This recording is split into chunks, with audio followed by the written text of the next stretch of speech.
Hello everyone, welcome all again to our channel Maths Guru. We have started with the first chapter of NCERT textbook of class 11th, that is sets.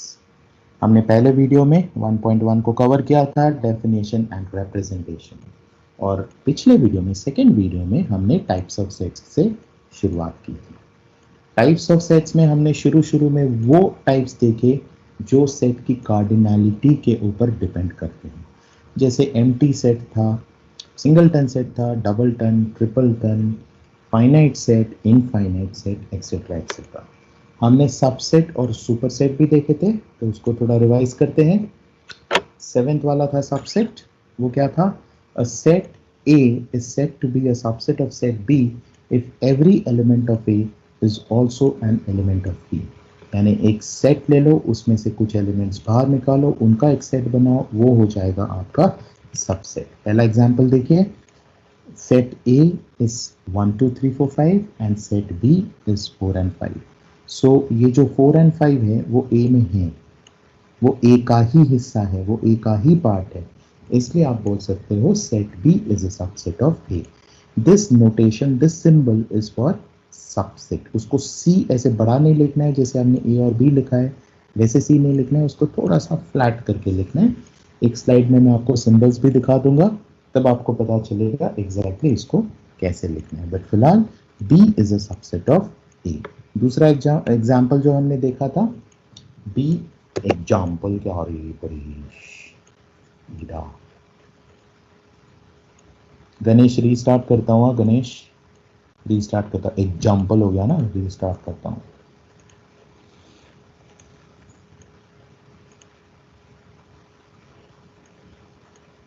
Hello everyone, welcome all again to our channel Maths Guru.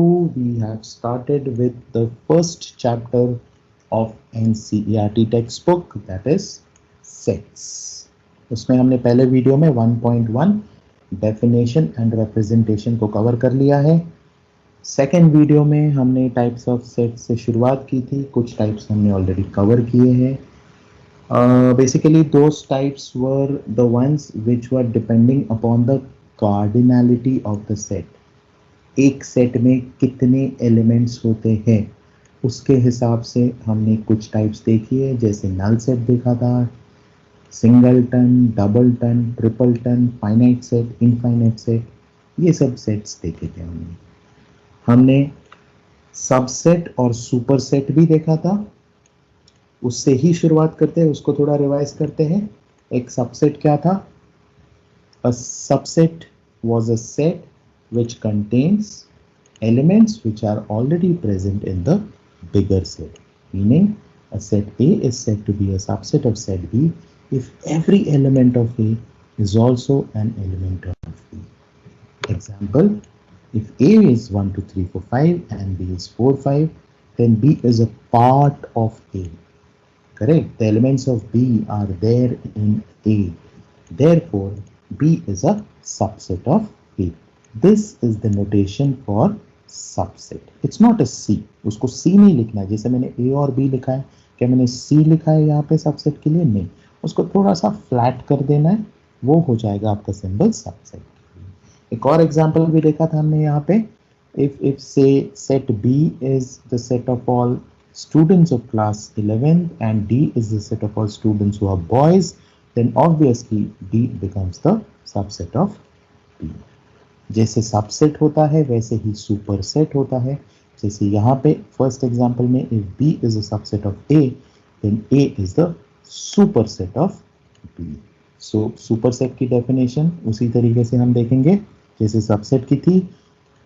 If set X is said to be a subset of set Y, then Y is called as superset of set X। Same examples repeated, जैसे यहाँ पे you can read it as B is a subset of A और A is a superset of B। ये दोनों types हमने पिछले video में cover किए थे। अब हम आगे बढ़ते हैं नेक्स्ट टाइप की तरफ, the ninth type of set। I'm just calling them as 1 2 3 4 5 6 7 8 9 so that it's easy for you to remember। So next type is universal set। U for universal।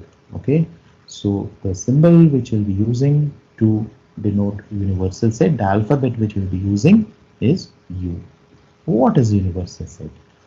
A set U which forms a superset for two or more given sets A, B, C, dot, dot, dot, two or more, right, is called as a universal set. Example से देखते हैं. First example, I have taken two sets, set P and set Q. Set P contains 1, 2, 3, 4, 5. Set Q contains 3, 4, 5, 6, 7. अब हमें universal set ऐसे choose करना है जिसमें set P और सेट Q के सारे एलिमेंट्स आ जाए. तो मैंने यूनिवर्सल सेट क्या चूज किया? U इज इक्वल टू 1 से लेके 10 तक, क्योंकि 1, 2, 3, 4, 5 भी आ गया इसमें और 3, 4, 5, 6, 7 भी आ गया.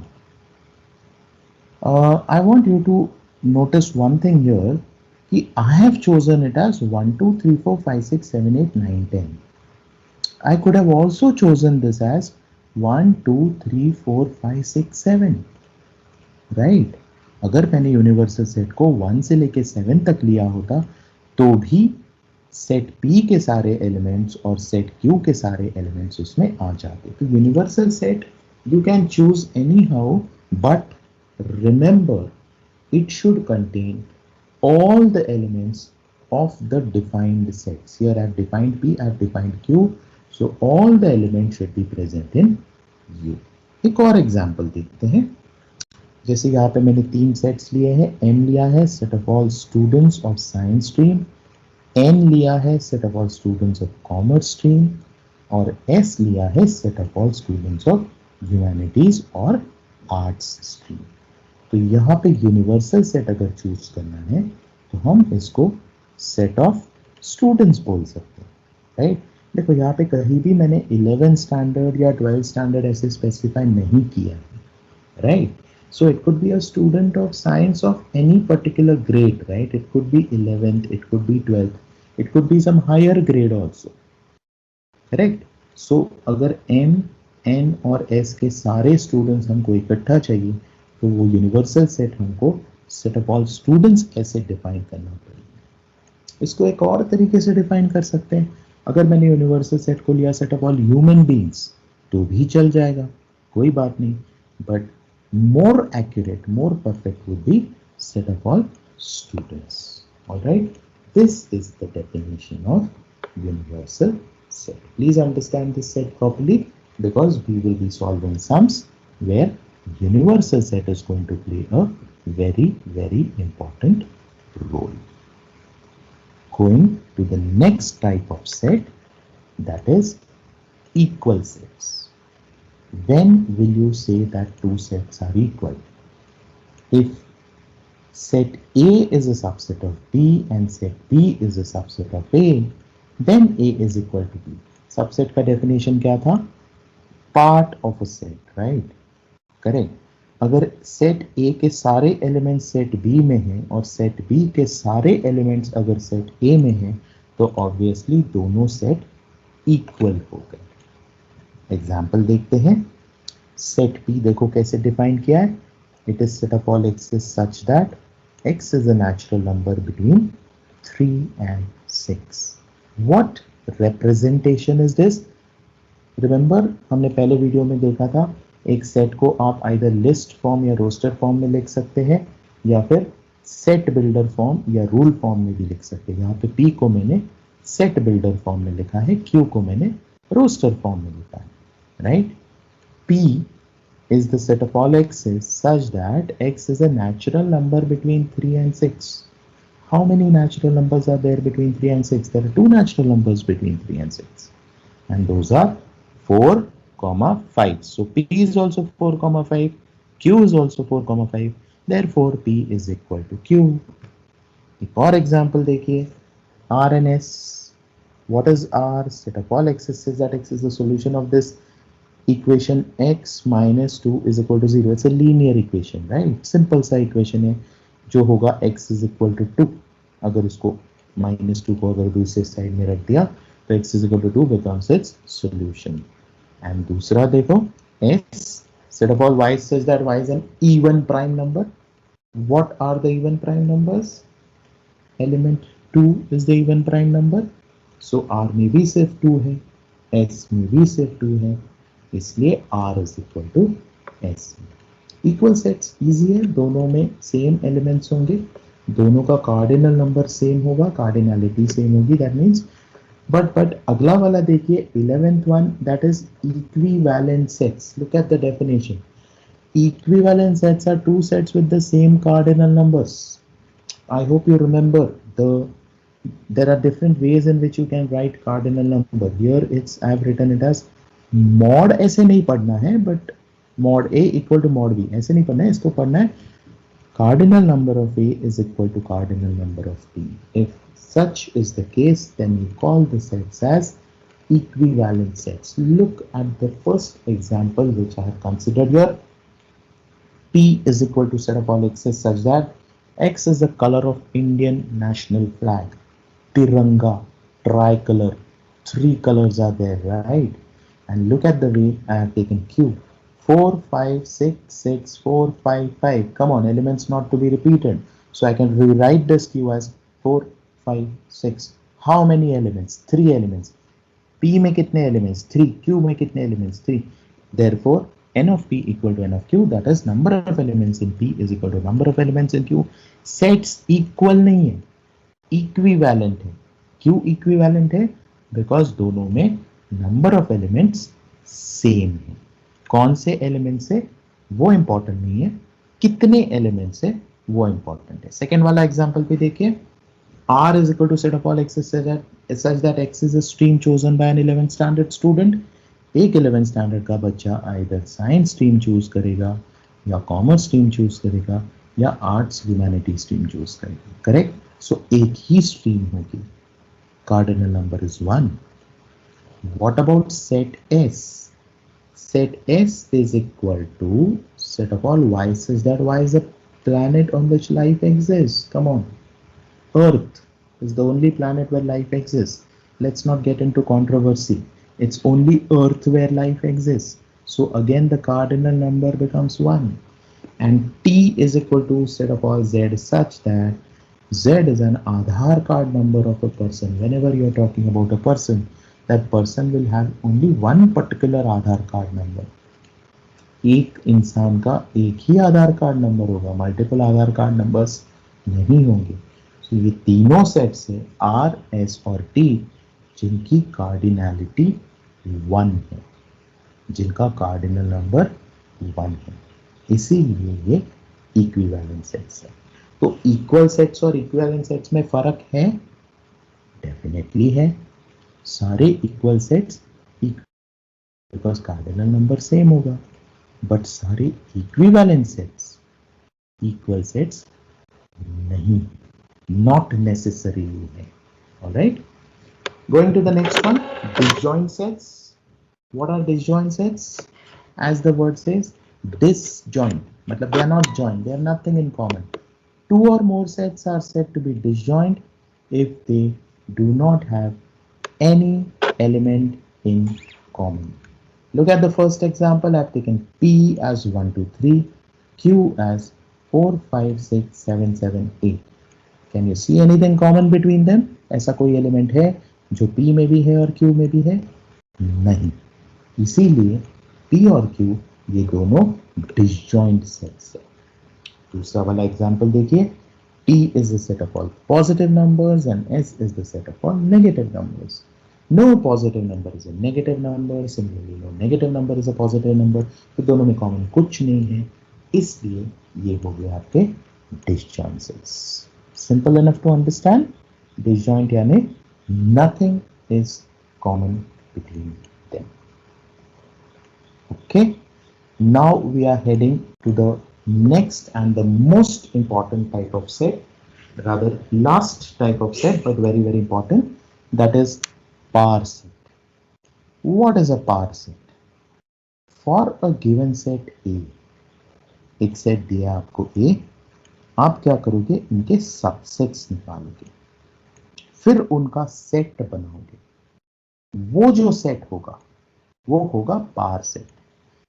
For a given set A, the set P of A, basically it is P for power. Power set of A is the set of all subsets of A. इसका एक एग्जांपल देखते हैं. अगर मैंने A को कंसिडर किया 1,2 और अगर मैंने इसके सबसेट्स लिखने शुरू कर दिए तो आप लोगे सिंगलटन 1, आप लोगे सिंगलटन 2, फिर आप लोगे 1,2, फिर आप लोगे एम्प्टी सेट. ये चारों जो सेट आएंगे इनका जब एक सेट बनेगा वो होगा power set of A. Students एक चीज याद रखनी है, जब आप इनको लिख रहे हो इनको कर्ली ब्रैकेट्स में लिखिए, बिकॉज ये सेट्स जो है A1, A2, A3, A4 ये सारे सब सेट्स हैं, यानी ये सेट्स ही है, right. So sets are to be represented using curly brackets. So please ensure that you write these in curly brackets. Singleton 1, singleton 2, empty set और whole set ये दोनों हमेशा सबसेट होते ही है कौन से भी सेट के. तो ये जो चार हो गए इनको जब हमने एक पूरे सेट में डाल दिया ये बन गया पावर सेट ऑफ ए. एक और एग्जांपल देखते अगर मैंने ए की कार्डिनलिटी बढ़ा दी 2 से 3 कर दी, that is if I consider A as 1, 2, 3 and if I start listing its subsets, this time I will take the singletons. I will take singleton 1, I'll take singleton 2, I'll take singleton 3 because these are subsets. I will then take doubletons. I'll take 1, 2, I'll take 2, 3, I'll take 1, 3. अच्छा 1, 3, 3, 1 ये अलग है नहीं, ये अलग नहीं है. 1, 3, 3, 1 दोनों सेम ही है, बिकॉज हमको पता है कि जब हम सेट्स लिखते हैं तब उनके order in which elements are written matter नहीं करता है. पहले ऐसे मैंने जब बोला 1,3 इज अलग एंड 3,1 इज अलग तो सचमुच अलग लगा, राइट, बट वो अलग नहीं है because order of the elements does not matter whenever you write the elements. So singleton हो गए, doubleton हो गए, फिर आपका empty set हो गया और आपका whole set हो गया. टोटल कितने हो गए? टोटल हो गए 8. मैंने कैसे लिखे? A1, A2, A3. I've taken the singletons first, of course curly brackets. A4, A5, A6 doubletons. I was explaining you 1, 3, 3, 1 अलग अलग मत कीजिए, दोनों सेम ही है बिकॉज एलिमेंट्स के ऑर्डर इंपॉर्टेंट नहीं है. And of course the last two empty set and the whole set. आप उस इन सारे सेट्स को कर्ली ब्रैकेट्स में अगर आप लिखोगे तो पावर सेट हो जाएगा. मैंने थोड़ा अलग तरीके से लिखा है, देखिए, is equal to set of all A i's such that i goes from 1 to 8, यानी i can be 1, i can be 2 dot dot dot up to i can be 8. So ऐसे भी लिख सकते हो, या फिर A1, A2, A3 ऐसे भी लिख सकते हो, या फिर एक्चुअल आप उस सेट को भी लिख सकते हो, curly bracket 1, curly bracket 2 etcetera etcetera. Alright, so set of all subsets of a given set is called as power set of. एक चीज गौर कीजिए जो हमको बाद में हम जनरलाइज करेंगे, एक फॉर्मूला लेंगे कि अगर सेट में कुछ एलिमेंट्स है तो उसके पावर सेट में कितने एलिमेंट्स है. जैसे फर्स्ट एग्जांपल में 2 एलिमेंट्स है सेट में तो उसके पावर सेट में आ गए 4. दूसरे एग्जांपल में 3 एलिमेंट्स है उसके पावर सेट में आ गया 8, राइट. सो ये थोड़ा सा ध्यान रखिए. और 2 एग्जांपल्स हम देखते हैं उसके बाद जनरलाइजेशन करेंगे. Let's take an example of set G which has only single element A. It's a singleton set. इसके सबसेट्स कितने होंगे? एक तो the whole set, दूसरा the null set. I hope you remember in the first video we have seen how we represent a null set. So what are the total number of elements in the power set here? There are 2, right? And look at my fourth example. If I consider the set itself as an empty set, तो इसके subsets कितने होंगे? यही एकलौता होगा empty set. उसको curly brackets में डाल दीजिए, हो गया पावर सेट, राइट. सो अब हम जनरलाइजेशन करेंगे कि जब सेट में एक एलिमेंट है तो पावर सेट में 2 है. सेट में 2 एलिमेंट्स है तो पावर सेट में 4 है, सेट में 3 एलिमेंट्स है तो पावर सेट में 8 है। तो इन जनरल अगर मैंने लिखा कि सेट में number of elements is alpha, if number of elements in the set is alpha, then number of elements in the power set of A is 2 to the power alpha. ये हम verify करते हैं इन दो examples को। Third example में कितने elements थे set में? 1. So 2 to the power 1, that is 2 elements are there in the power set. Fourth example में कितने एलिमेंट्स है सेट में? एक भी नहीं है, यानी alpha is 0. If alpha is 0, substitute 0 here. 2 to the power 0 is how much? 1. Correct? 2 to the power 0 is 1. Therefore, number of elements in the power set is 1. और पिछले दो एग्जांपल्स पे भी हमने देखा 2 to the power 2, that is 4 elements, and 2 to the power 3, that is 8 elements. This is how we study power set of a given set. So students, that takes care of all the types of sets. In the previous video we covered few types, and in this video we covered the remaining types. So that's it for this video. In the next video we will be doing 1.3, that is types of intervals. Till then, stay safe, stay tuned, and do not forget to like, comment, share our videos. Also, do subscribe our channel by pressing the bell icon to get regular notifications. Thank you very much.